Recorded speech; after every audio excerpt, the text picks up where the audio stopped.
Captain Marvel features the introduction of an old-school Marvel alien race, the Skrulls. But what are they, these green creatures that hide in plain sight as shapeshifters? What is their deal? Where are they from? What do they want? Well, I'm going to tell you because that's what I do. I'm Dan Umpton, and this is the Doomcast.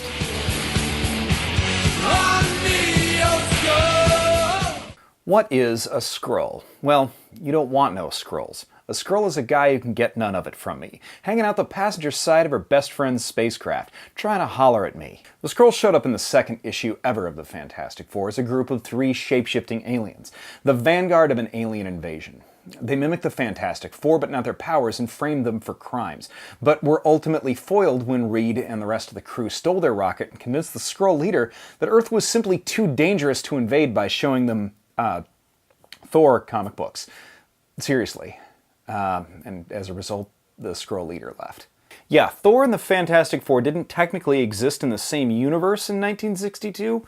Anyway, those 3 invading Skrulls, yeah, Reed Richards convinced them that they were cows and let them go out and graze in pastures in upstate New York. Crazy thing is, those cows are still there in the Marvel Universe, and they get revisited from time to time, even woken out of their weird cow state, only to revert back. Okay, so here's the thing. Skrulls as they currently appear in comics are an offshoot of the original Skrull race. That's right, Celestials came to their home planet, Skrullos, a little on the nose, hundreds of millions of years ago and meddled with their evolution like they did with the Kree and with human beings. The Skrull deviants, a branch given shape-shifting abilities that developed a propensity to deviousness and deception, became the dominant race on Skrullos, eventually taking over all other branches of their genetics.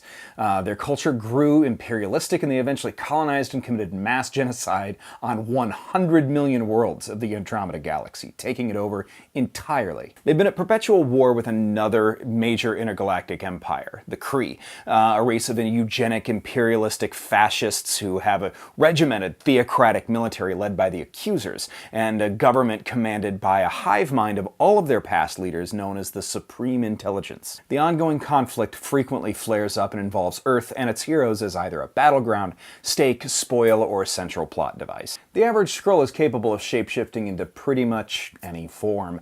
Human, animal, whatever, but they can't replicate creatures' powers or abilities, so if they become a shark, they can't breathe water suddenly. They don't really have any size constraints, though. So when they're impersonating a human being or a hero, they can't mimic their powers. So in the same way, if they're taking an inorganic form, they don't take on the same qualities of that object. They can't become a bomb or a motorcycle or a radioactive brick of uranium because they can't explode or drive or be radioactive, but they can become the shape of those things. So they're sort of like DC's Martians, but without telepathy, yeah? Well, what do they want with Earth? In Secret Invasion, in the wake of the destruction of their imperial capital world, Tarnax 4, the Queen Varanki reveals a religious prophecy given to her that God wants the Skrulls to live on Earth and evangelize the humans.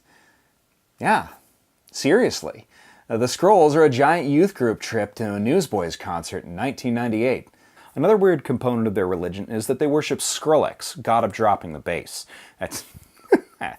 Anyway, they were revealed to have abducted and replaced tons of people, including Ms. Marvel, Jessica Jones, Emma Frost, Thor, Hank Pym, and more. When Reed Richards is able to reveal this, all hell breaks loose, leading to a climactic battle in Central Park in which, weirdly enough, Norman Osborn, the green freaking goblin, is the one that kills the Skrull Queen and saves the world. That's another story. The takeaway here is that the Skrulls' major game is replacing and impersonating members of the Marvel Universe. That in comics, their culture generally rewards deception, betrayal, and murder except of their ruling class, whom the Skrulls seem fanatically and religiously devoted. So what does this mean for the MCU? Mark my words, at least one character is a Skrull. At least. Top candidates being Scott Lang, who I'm guessing doesn't find a way back from the quantum realm, Hawkeye, Ronan, Nick Fury maybe, or even possibly Tony Stark, who we only think made it back from that Chitauri portal at the end of the first Avengers. That would be frickin' wild. Anyway, we're gonna know soon, and I'll probably be wrong, or I'll be even more wrong. Thanks everybody, and have a great week.